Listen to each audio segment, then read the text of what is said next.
Assalamualaikum warahmatullahi wabarakatuh. Nama saya Ilya Danisha binti Muhammad Fuad, nombor metrik 18BI01047. Assalamualaikum, saya Nurul Fatihah binti Nur Najhan, nombor metrik 18BI01048. Assalamualaikum warahmatullahi wabarakatuh. Saya Dayan Guna Fatimah Amira 18BI01053. Nama saya Nur Nasiha binti Rosazli, nombor metrik 18BI01054.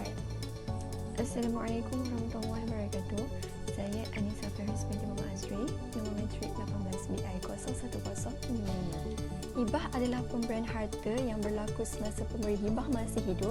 Ianya amat digalakkan kepada umat Islam bagi memudahkan urusan dan mengelakkan pertikaian harta di antara keluarga, saudara mara dan pewaris kelak. Konsep hibah ni diamalkan di seluruh pelosok dunia termasuklah di Malaysia, yang mana merupakan satu bentuk pengurusan harta yang dianjurkan oleh Islam. Hari ini saya ingin membincangkan mengenai konsep hibah menurut syarak. Dalam Islam, hibah adalah salah satu cara pemilikan harta yang sah di sisi syarak. Ia berkait rapat dengan beberapa konsep pemilikan harta yang lain seperti wasiat, wakaf dan faraid. Namun begitu, hukum dan ciri-ciri konsep tersebut adalah berbeza antara satu sama lain. Jadi, apakah yang dimaksudkan dengan hibah di sisi syarak? Hibah dari segi bahasa bermaksud pemberian sama ada dalam bentuk ain atau manfaat. Ia merangkumi hadiah dan sedekah. Hibah ni juga dikatakan mempunyai makna yang hampir sama dengan sedekah. Perbezaannya adalah dari aspek tujuan pemberian itu dilakukan, di mana sedekah ialah satu pemberian yang bertujuan untuk mendapatkan pahala di akhirat dan biasanya dilakukan oleh orang yang kaya kepada orang yang miskin. Manakala hadiah ni pula merupakan pemberian untuk memulihkan seseorang dan biasanya ia ada hubung kait dengan sesuatu perkara. Jadi dengan ini dapat dirumuskanlah bahawa setiap sedekah dan hadiah itu adalah hibah, tetapi bukan semua hibah ialah sedekah dan hadiah. Kalau mengikut istilah syarak, hibah merupakan satu akad pemberian harta yang dilakukan oleh seseorang secara sukarela kepada seseorang yang lain ketika tempoh hidupnya tanpa sebarang balasan ataupun iwat. Ia merupakan pemberian milik oleh seseorang secara sukarela pada masa hidupnya tanpa balasan dengan menggunakan lafaz ijab dan qabul atau seumpamanya. Pemberian secara hibah ni bukan bertujuan untuk mengharapkan pahala dan bukan bertujuan untuk membolehkan, tapi hibah ni dilakukan lebih kepada pemberian yang berbentuk kasih sayang.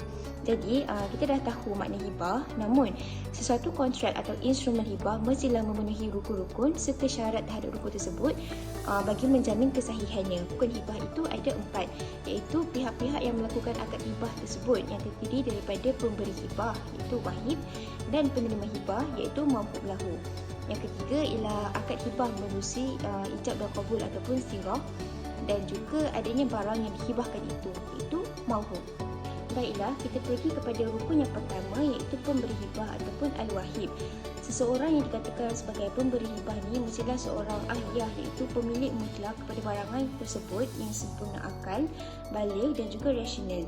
Mereka juga mestilah memiliki harta yang dihibahkan dan berkuasa penuh atas hartanya. Selain itu, pemberi hibah ni mestilah seorang yang tidak terhalang ataupun ditegah daripada menguruskan hartanya dan berkemampuan untuk menguruskan segala urusan pentadbiran harta dan dilakukan secara sukarela tanpa sebarang paksaan. Justru itu, dapatlah disimpulkan bahawa pemberian oleh seseorang yang bukan pemilik mutlak satu harta tu, seperti pemberi tu tertakluk kepada hutang atau seorang pemegang amanah, kanak-kanak, orang gila, orang yang kurang waras ataupun mentally retarded, orang nyanyuk, muflis ataupun tertipu dan terpaksa merupakan satu pemberian yang tidak sah. Jadi syarat-syarat dalam rukun ini hampir sama di antara kesemua mazhab. Seterusnya yang kedua ialah penerima hibah iaitu al-mawhub lahu. Antara syarat yang dikenakan atas penerima hibah adalah mereka mestilah mempunyai keupayaan dan berkelayakan untuk memiliki dan menerima harta yang dihibahkan sama ada mukallaf atau bukan mukallaf, seperti kanak-kanak dan orang tak sempurna akal atau OKU. Namun begitu, wali, penjaga atau pemegang amanah boleh dilantik bagi pihak mereka. Selain itu, penerima hibah juga perlulah wujud ketika hibah dibuat. Kalau ada pemberi dan penerima hibah, mestilah ada harta yang dihibahkan iaitu al-mawhub. Jadi, harta yang dihibahkan mestilah merupakan satu harta yang halal dan bernilai di sisi syarak. Ia hendaklah berada di bawah pemilikan pemberi hibah sama ada berseorangan atau bersama dan mampu diserahkan kepada penerima hibah. Tambahan lagi, harta yang hendak dihibahkan mestilah wujud ketika harta berkenaan dihibahkan. Sebagai contoh, tidak sah menghibahkan harta yang belum ada seperti menghibahkan anak lembu yang masih dalam kandungan ataupun hibah hasil pada tahun hadapan sedangkan masih belum berbuah. Jadi, penekanan terhadap syarat harta pemberian ini akan menjurus kepada lagi satu syarat yang penting iaitu pemilikan harta pemberian tersebut yang dinamakan sebagai elemen al-qabdu. Elemen qabdu dalam hibah adalah tindakan penerima hibah untuk menerima serahan, memegang atau menguasai barang yang dihibahkan oleh penghibah dan menjadikan barang itu miliknya. Qabdu merupakan keperluan kepada hibah itu berkuat kuasa dan penerima hibah melakukan tasarruf. Di pandangan mazhab-mazhab pula berkenaan qabdu ni, sebahagian mazhab Hanafi dan Hanbali menganggap bahawa ianya sebagai rukun. Sebahagian lagi termasuk mazhab Syafi'i menganggap bahawa ianya hanyalah syarat yang amat penting di mana satu pemberian itu tidak sah dan mengikat kecuali dengan penerimaan atau penguasaan terhadap harta tersebut. Selain itu, golongan Maliki pula menganggap ianya sebagai syarat penyempurnaan kontrak hibah sahaja. Okey, kita pergi kepada rukun seterusnya iaitu lafaz ijab dan qabul ataupun sighah. Lafaz ijab dan qabul merupakan lafaz atau perbuatan yang membawa makna pemberian dan penerimaan hibah. Syarat akad hibah ni hendaklah tidak bertempoh di mana ada persambungan di antara ijab dan qabul tersebut. Lafaz ijab ni merupakan tindakan melakukan hibah hendaklah diungkapkan oleh pemberi dan qabul oleh penerima hibah tersebut. Lafaz ijab oleh pemberi boleh dilakukan secara jelas dan nyata atau secara tidak langsung seperti menggunakan lafaz-lafaz kiasan. Okey, lafaz yang jelas ni adalah seperti aku berikan barang ini kepadamu, dan secara kiasan ataupun tak langsung seperti aku telah menyerahkan hak milik ini kepadamu ataupun aku sedia mencarikan barang ini untukmu. Okey, jadi lafaz qabul oleh penerima juga boleh buat secara nyata ataupun tidak langsung. Okey, secara jelas seperti lafaz aku terima ataupun aku redha. Secara tak langsung pula seperti melakukan perkara-perkara yang menunjukkan penerimaan seperti penukaran hak milik, pembinaan bangunan, mengusahakan tanah dan sebagainya. Baiklah, setelah mengetahui tentang konsep, definisi, rukun dan syarat hibah yang kita dah bincangkan, dapatlah disimpulkan ciri-ciri hibah adalah seperti yang pertama, satu akad hibah merupakan akad pemberian milik harta kepada sesuatu pihak. Harta yang boleh dihibahkan pula merupakan ain harta dan bukannya hutang ataupun manfaat. Seterusnya, akad hibah yang dilakukan hendaklah tanpa mengenakan sebarang balasan ataupun iwat. Selain itu, akad hibah juga berkuat kuasa semasa hidup pemberi hibah. Hibah ni juga hendaklah dibuat secara sukarela tanpa paksaan, di mana akad yang dibuat juga hendaklah bertujuan. Akad yang dibuat juga bukan bertujuan untuk mendapatkan pahala atau memuliakan seseorang, namun ianya dilakukan atas dasar kasih sayang. Okey, seterusnya kita pergi kepada pembentukan hibah amanah, yang mana hibah amanah ni merupakan satu bentuk hibah yang dibuat oleh pemberi amanah semasa hayatnya. Okey, pembentukannya dikira lengkap apabila pemberi amanah iaitu pemilik amanah melantik seorang pemegang amanah dan pemegang amanah mengisytiharkan dirinya sebagai pemegang amanah yang memegang harta itu sebagai amanah bagi pihak penerima amanah. Okey, oleh itu kesan harta amanah tidak lagi menjadi milik harta pembuat amanah melainkan jika terdapat pertukaran kuasa pembatalan yang dibuat. Okey, walau bagaimanapun harta amanah akan dikembalikan kepada pembuat amanah sekiranya penerima amanah mati sebelum kematian pembuat amanah. Okey, terdapat dua cara bahawa amanah ini boleh dibuat, iaitu yang pertama, pembuat amanah boleh memindahkan harta tersebut kepada pemegang amanah, dan yang kedua, pemegang amanah mengisytiharkan bahawa pemegang amanah harta tersebut yang akan menguruskannya dengan menggunakan konsep amanah. Maka kat sini apabila pembuat amanah melantik seorang pemegang amanah, amanah itu akan terbentuk apabila harta itu secara sah berpindah kepada pemegang amanah melalui kaedah yang ditetapkan oleh undang-undang. Okey, manakala sekiranya pembuat amanah mengisytiharkan harta yang ada padanya akan diuruskan menggunakan konsep amanah, harta milik iaitu harta amanah itu akan kekal terletak kepada pembuat amanah di mana pada masa yang sama ianya menjadi pemegang amanah. Okey, boleh dirumuskan di sini jika pembuat amanah tidak meragu-ragu atau tidak ragu-ragu untuk mengisytiharkan dirinya sebagai pemegang amanah, niatnya akan menjadi suatu manifesti untuk menjadi pemegang amanah yang akan menguruskan amanah tersebut dengan menggunakan konsep amanah. Baik, yang seterusnya kita pergi kepada perbezaan hibah dengan hibah sebagai perancangan harta orang Islam. di mana secara umumnya hibah jika tak digabungkan bersama amanah, ia akan menyerupai hadiah yang mana akan menjadi kurang sesuai dalam perancangan harta orang Islam. Hibah ni adalah merupakan satu perkara yang bertujuan untuk memberi sesuatu kepada seseorang yang membolehkan hibah dijadikan sebagai instrumen perancangan harta, dan terdapat isu syarat umrah dan rukbah yang mana mengandungi perselisihan pendapat dalam kalangan ulama mengenainya. Antara pendapat yang membenarkannya ialah Wahbah Zahili dalam Fiqh dan Perundangan yang menyatakan bahawa Imam Abu Hanifah dan Muhammad bersetuju bahawa hibah mengikut usia. Hal ini telah pun berdalilkan kepada riwayat Nabi Muhammad SAW bahawa baginda mengharuskan pemberian barang mengikut usia dan membatalkan pemberian yang menunggu-nunggu.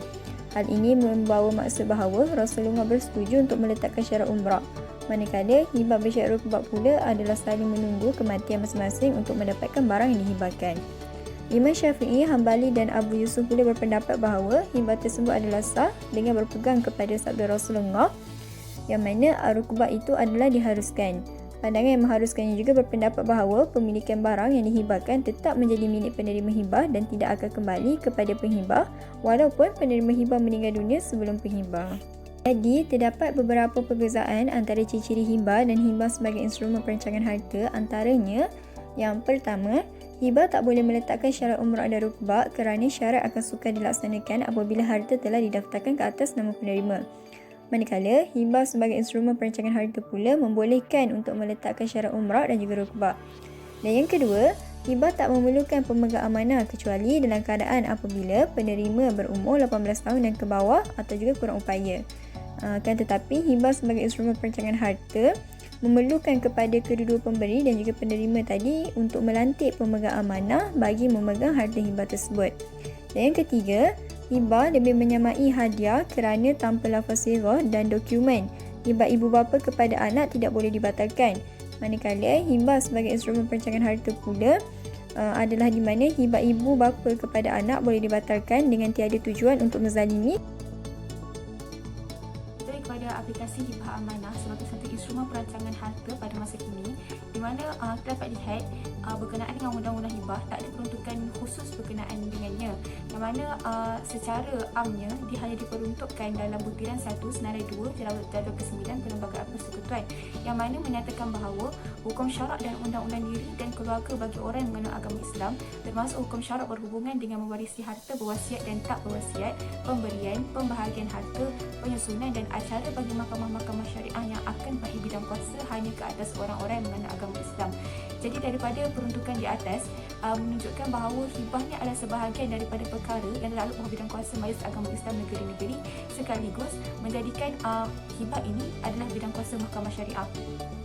Kita dapat lihat dalam beberapa enactment dalam negeri-negeri, contohnya Seksyen 46, Seksyen 2, Seksyen B Akta Pentadbiran Undang-Undang Islam Wilayah-Wilayah Persekutuan 1913 memperuntukkan bahawa Mahkamah Tinggi Syariah hendaklah dalam bidang kuasa malnya mendengar perkara yang berkaitan dengan wasiat atau alang semasa mara al-maut ataupun alang semasa hidup ataupun penyelesaian yang dibuat tanpa balasan. Dapat lihat bahawa perkataan hibah yang dipakai dalam akta ialah alang semasa hidup, pemberian semasa mara al-maut ataupun penyelesaian yang dibuat tanpa balasan. Ada juga negeri-negeri seperti Negeri Sembilan yang menggunakan perkataan hibah, manakala Pahang dan Perlis menggunakan perkataan pemberian, Kelantan menggunakan perkataan alang hayat. Dalam peruntukan di atas dapat dilihat bahawa pelaksanaan hibah ni bukan sahaja diperuntukkan dalam undang-undang di Malaysia semasa hidup pemberi hibah, tapi juga ada memperuntukkan berkenaan hibah semasa mara al-maut ataupun hibah semasa sakit dan penat. Tetapi walau bagaimanapun, perlulah kita jelas bahawa hukum asal hibah tu sendiri ialah perlu dilaksanakan semasa pemberi tu masih hidup dan secara sukarela. Tapi kalau kita tengok dalam pemberian hibah semasa mara al-maut ni, akan ada dua undang-undang yang terpakai, iaitu undang-undang hibah dan juga undang-undang wasiat. Seterusnya kita pergi kepada peruntukan undang-undang yang berkaitan dengan perkara amanah, di mana di Malaysia berkaitan dengan perkara amanah ni ada diperuntukkan dalam senarai negeri dan juga senarai persekutuan. Hal ini menyebabkan ada isu mahkamah manakah yang ada bidang kuasa kompeten untuk membicarakan kes amanah orang Islam. Dapat satu kes iaitu kes DM Firoz Khan NRH lawan Mira Husin DM Muhammad Maidin, di mana dalam kes ni mahkamah memutuskan bahawa mahkamah sivil yang mempunyai bidang kuasa dalam mendengar atau membicarakan kes-kes yang berkaitan dengan amanah walaupun melibatkan pihak-pihak yang beragama Islam. Pada masa kini, pelaksanaan hibah sebagai satu instrumen perancangan harta ada dilaksanakan di tabung haji, di mana tabung haji memegang konsep iaitu perkhidmatan berlandaskan syariah yang menggabungkan konsep hibah dan juga konsep amanah.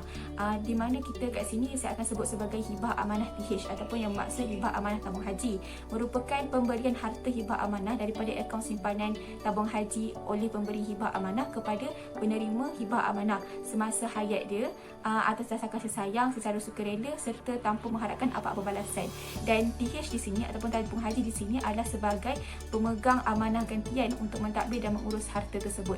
Pembayaran dan pembahagian harta akan dilakukan sekiranya dituntut selepas kematian pemberi ataupun penerima berdasarkan baki simpanan semasa kematian pihak-pihak.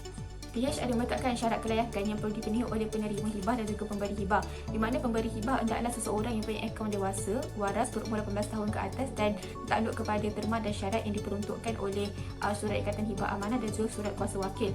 Manakala penerima hibah hendaklah seseorang yang tidak terikat kepada warga negara Malaysia ataupun bukan warga negara, beragama Islam ataupun bukan beragama Islam, tiada had umur, tiada had penerima. Tetapi bagi penerima yang berumur 18 tahun ke atas ataupun tidak waras, perlulah melantik penjaga sah, yang mana penjaga sah ni menurut Akta Kanak-Kanak 2001, Akta Penjagaan Budak 1991 dan Akta Pendaftaran Pengangkatan 1992, iaitu ibu pekandung, surat ikatan atau wasiat mendapat pengesahan mahkamah, ibu pengangkat yang ada sijil anak angkat dan juga sijil pendaftaran pengangkatan yang JPN bagi, dan mana-mana orang yang penjagaan yang sah ke atas kanak-kanak tersebut melalui perintah mahkamah. Terdapat beberapa terma dan syarat yang perlu dititik beratkan oleh pemberi hibah dan juga penerima hibah semasa buat hibah amanah TH ni. Antaranya ialah pemberi hibah amanah ni diberi pilihan sama ada ingin membuat hibah secara keseluruhan ataupun gabungan hibah dengan penamaan ke atas wang simpanannya di TH. Pembahagian harta ni adalah dalam bentuk peratusan, yang mana jumlah keseluruhan peratusan bahagian hibah amanah atau gabungan hendaklah berdasarkan jumlah sebanyak 100%. Mana-mana penamaan yang telah dibuat oleh pendeposit akan terbatal apabila pendeposit itu memilih untuk membuat hibah amanah ataupun gabungan. Baki minimum yang perlu ada dalam akaun simpanan TH pemberi hibah amanah untuk membolehkan hibah amanah TH dilaksanakan ialah baki minimum dia RM1,200 jika pendeposit tak membuat pendaftaran haji, manakala baki minimum RM1,200 dan juga yuran pendaftaran haji yang telah TH tetapkan jika pendaftaran haji telah dibuat oleh pendeposit. Dalam buat permohonan hibah amanah TH ni, pemberi hibah amanah dan juga penerima hibah amanah ada perlu memohon satu borang yang kita panggil sebagai surat ikatan hibah amanah, di mana surat ikatan hibah amanah ni hendaklah mengandungi terma-terma pengisytiharan hibah amanah TH daripada pemberi kepada penerima. Bukan itu sahaja, TH juga adalah sebahagian daripada surat ikatan hibah amanah kerana pemberi menamakan TH sebagai wakilnya yang sah ataupun pemegang amanah gantian yang bertindak sebagai pihaknya dan bertanggungjawab untuk mentadbir harta hibah amanah selepas kematian pemberi, yang mana dalam menjalankan tugasnya akan takluk kepada syarat dalam surat ikatan hibah amanah dan juga surat kuasa wakil. Sekiranya pemberi meninggal dunia sebelum penerima, maka peratusan bahagian harta hibah amanah akan menjadi milik mutlak penerima, yang mana akan dibayar oleh TH kepada penerima. Tetapi jika penerima meninggal terlebih dahulu sebelum pemberi, maka peratusan harta hibah amanah akan menjadi harta pusaka penerima, yang mana TH akan bayar harta hibah amanah tersebut kepada waris penerima hibah amanah mengikut surat takbir yang dikemukakan oleh pentadbir waris penerima hibah amanah ketika membuat tuduh. Bukan itu sahaja, dalam terma dan syarat ini juga memperuntukkan beberapa dokumen yang perlu dikemukakan oleh pemberi hibah amanah. Antaranya ialah dokumen pengenalan diri pemberi hibah amanah, dokumen pengenalan diri penerima hibah amanah, penjaga sah ataupun penerima namaan, sijil yang berkaitan seperti sijil kelahiran ataupun sijil pengangkatan bagi penerima yang berumur bawah 18 tahun, dan dokumen sokongan penerima yang tidak waras. Terdapat persoalan sama ada hibah amanah TH ni boleh dibatalkan ataupun tidak, dan bila pembatalan permohonan hibah amanah ini akan berlaku. Jadi hibah amanah TH ni akan terbatal sekiranya pemberi membuat permohonan pembatalan hibah amanah ataupun pemberi tu hilang kelayakan sebagai pendeposit TH yang takluk kepada Akta Tabung Haji 1995 dan peraturan-peraturan TH. Pembatalan ni tak boleh dibuat tanpa persetujuan daripada penerima, kecuali sekiranya pemberi tu ialah bapa dan penerima ialah anak kandung ataupun cucu kandung. Jadi itu boleh dibatalkan tanpa persetujuan. Bahagian terakhir dalam pelaksanaan hibah amanah tabung haji ni, di mana adanya proses permohonan hibah amanah TH ni, di mana ada 6 proses. Pertama, pemberi kena isi borang permohonan hibah amanah TH ataupun kita panggil sebagai surat ikatan hibah amanah dan juga surat kuasa wakil. Penerima juga perlu mengisi borang tersebut. Pemberi hibah amanah akan membuat pembayaran yuran permohonan seperti mana yang telah diperuntukkan. Yang keempat, tabung haji akan semak, proses dan mendaftarkan surat ikatan dan surat kuasa wakil di Mahkamah Tinggi lagi. Tabung haji juga akan menghantar notifikasi surat pengesahan pendaftaran hibah amanah TH dan pemberi akan menerima satu salinan asal surat ikatan dan surat kuasa wakil. Selain daripada tabung haji, ASMB juga ada menyediakan perkhidmatan hibah amanah yang mana ianya adalah hanya untuk pemegang unit beragama Islam sahaja. Dan sama juga macam tabung haji, hibah amanah di bawah ASMB juga adalah berlandaskan kepada syariah dan ianya adalah menerapkan konsep hibah dan juga amanah dalam pengurusan harta. Dan unit amanah ASMB yang dihibahkan akan berpindah minit kepada penerima setelah berlakunya kematian ke atas pemegang unit iaitu pemberi. Jadi secara umumnya konsep hibah amanah di bawah ASMB ini adalah dengan cara pemberi hibah melaksanakan akad hibah dan kemudian pemberi dan penerima hibah tadi akan melakukan persetujuan untuk melantik ASMB sebagai pemegang amanah untuk mentadbir harta setelah berlakunya kematian. Dan akhirnya setelah berlaku kematian, ASMB akan mengagihkan harta hibah tadi kepada penerima seperti mana telah termeterai dalam surat ikatan hibah amanah. Antara syarat kelayakan bagi pemberi hibah amanah di bawah ASMB ini adalah yang pertamanya, mestilah merupakan seorang yang beragama Islam. Yang keduanya, mesti merupakan seorang yang berumur 18 tahun dan ke atas. Dan yang ketiga, mestilah merupakan seorang warga negara Malaysia. Dan bukan tu je, pemberi hibah amanah di bawah ASMB juga mestilah merupakan seorang pemegang unit ASMB. Dan selain itu, pemberi juga mestilah mempunyai baki unit pelaburan minimum 1,000 unit, tak termasuk unit bercagar atau pinjaman atau juga skim pelaburan ahli Kinabalu SP. Dan 1,000 unit tersebut mestilah dikekalkan sepanjang tempoh hibah amanah bagi semua tabung unit amanah yang terlibat. Dan manakala syarat kelayakan bagi penerima hibah pula adalah di mana harta hibah dapat diberikan sama ada kepada individu dan ianya adalah terhad kepada 10 orang sahaja. Dan selain itu, penjaga yang sah juga perlu dilantik seandainya penerima tadi berumur di bawah 18 tahun. Antara terma dan syarat kelayakan umum dalam hendak melakukan hibah amanah adalah di mana kesemua 100% unit milik penuh kecuali bercagar perlulah diamanahkan kepada semua penerima yang telah disenaraikan. Dan selain itu, unit yang bercagar juga adalah tertakluk kepada perjanjian antara pemegang unit dengan institusi pemberi pembiayaan. Dan bukan itu je, pembatalan hibah juga hanya boleh dilakukan jika ianya adalah melibatkan pemberian kepada anak dan juga cucu kandung. Manakala pembatalan hibah bagi pemberian selain daripada anak dan cucu kandung boleh juga dilakukan, tapi ini mestilah di atas persetujuan penerima. Dan yang terakhir, ASMB juga berhak untuk tarik balik perjanjian hibah amanah seandainya pemberi hibah didapati melanggar terma dan syarat hibah amanah yang telah dipersetujui ataupun hilang kelayakan sebagai pemegang unit ASMB. Antara perkara yang kita dapat lihat berkenaan dengan instrumen perancangan harta orang Islam pada masa kini ialah berkaitan dengan hibah bersyarat dalam pelan takaful, di mana industri takaful ini beroperasi di bawah kawalan Bank Negara Malaysia dan berlandaskan peraturan ditetapkan oleh Suruhanjaya Security. Hibah bersyarat dalam pelan takaful ini diluluskan oleh MPS BNM, di mana MPS BNM telah memutuskan status hibah dalam pelan takaful tidak akan bertukar menjadi wasiat kerana kontrak tersebut adalah hibah bersyarat. Takaful ialah satu kontrak yang mana peserta takaful menyumbang sejumlah wang yang dipersetujui dalam perjanjian dan melantik satu badan yang bertindak sebagai pengurus atau dikenali sebagai pihak penerbit takaful. Di mana pelaksanaan hibah dalam pelan takaful ni kita dapat lihat dengan adanya Akta Perkhidmatan Kewangan Islam 2013 yang menggantikan Akta Takaful 1984. Jadi pelaksanaan hibah bersyarat dalam pelan takaful ni dia menjadi lebih kukuh.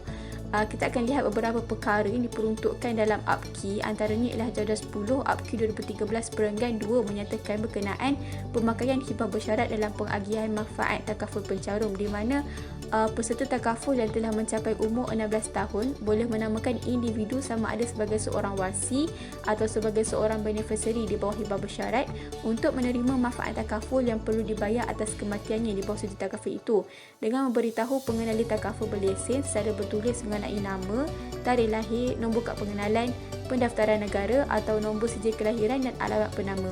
Berlandaskan daripada keputusan MPS BNM dalam perenggan kedua tersebut, kita dapat lihat bahawa pembayaran manfaat takaful oleh pencarum tidak akan menjadikan harta tersebut sebagai harta pusaka kerana manfaat itu akan dihibahkan atas prinsip takaful. Hal ini bertujuan untuk memberi perlindungan kepada peserta takaful. Seperti mana kita tahu bahawa hibah bersyarat terbagi dua, iaitu hibah rukbah dan hibah umrah. Jadi dalam hibah bersyarat dalam takaful ni menggunakan hibah rukbah, yang mana sekiranya peserta takaful masih hidup semasa keadaan sedia takaful matang, maka manfaat itu akan dimiliki oleh peserta. Dalam erti kata lain, hibah tidak akan dilaksanakan. Akan tetapi sekiranya peserta meninggal dunia sebelum tempoh matang tamat, maka hibah akan berkuat kuasa, yang mana manfaat akan diperoleh oleh penerima hibah setelah kematian peserta takaful, seperti mana diperuntukkan dalam jadual 10 perenggan 3 sub perenggan 2 APKI.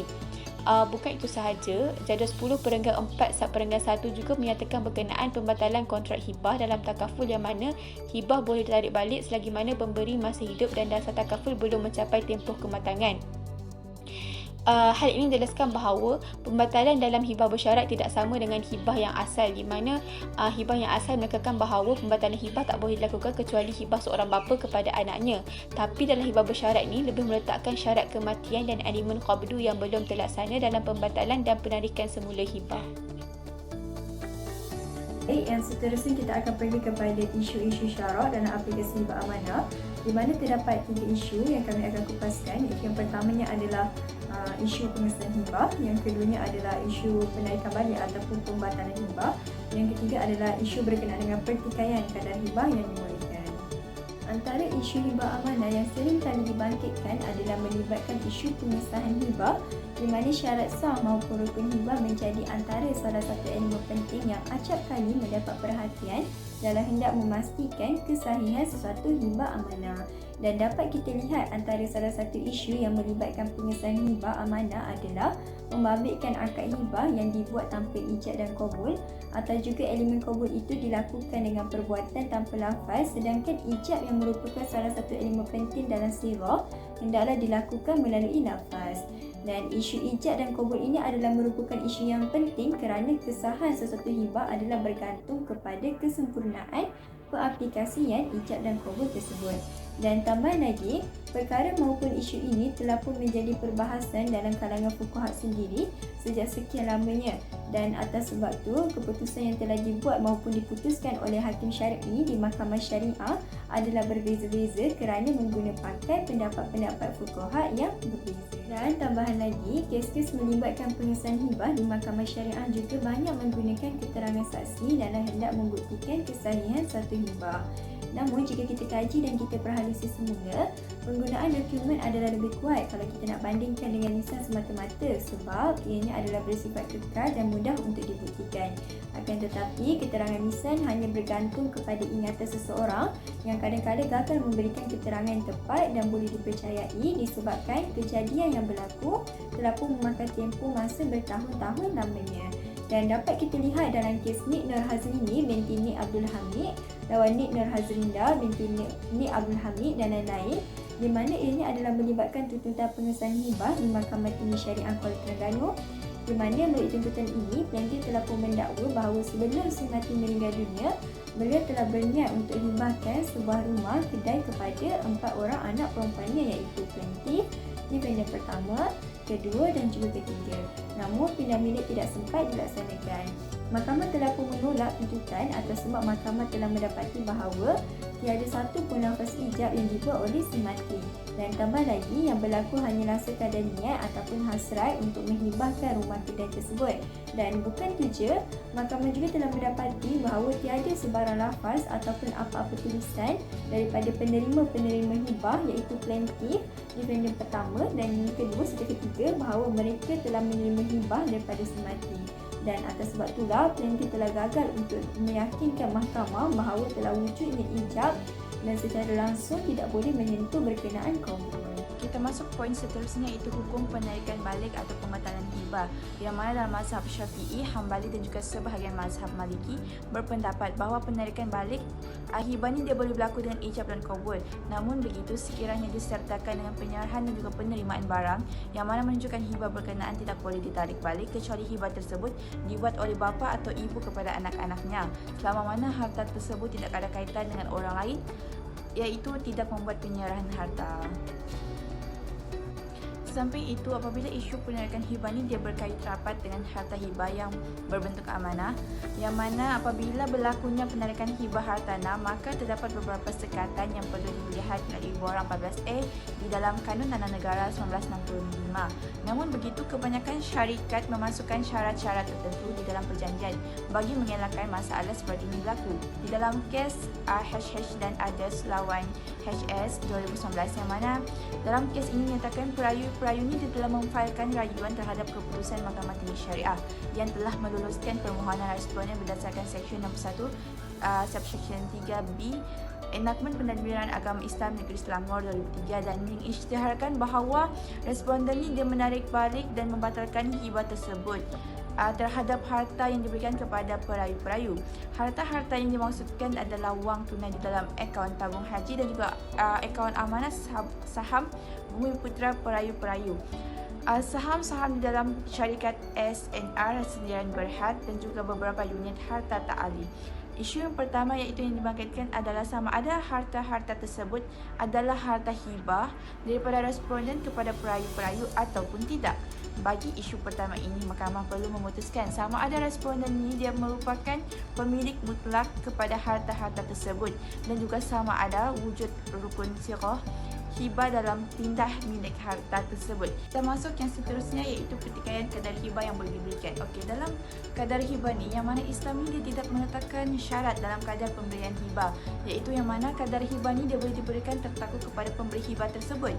Namun begitu, Islam ni dia menggalakkan yang mana hibah ni dia perlu diberikan secara adil dan juga saksama, terutama hibah yang diberikan kepada anak-anak. Walau bagaimanapun dinyatakan juga bahawa harus menghibahkan harta berdasarkan hukum faraid.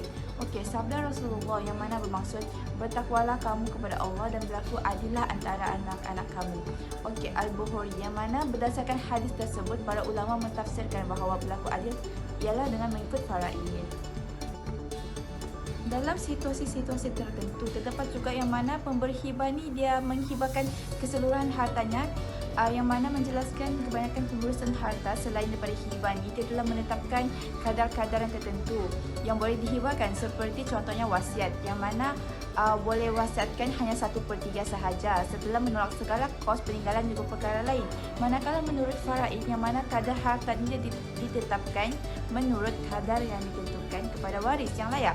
Namun begitu, ianya berbeza dengan hibah yang mana pemberi hibah ni dia bebas untuk menghibahkan hartanya kepada sesiapa yang rasa layak untuk memilikinya. Namun begitu, Islam ni dia mengutamakan hibah diberikan secara adil terutama kepada anak-anak.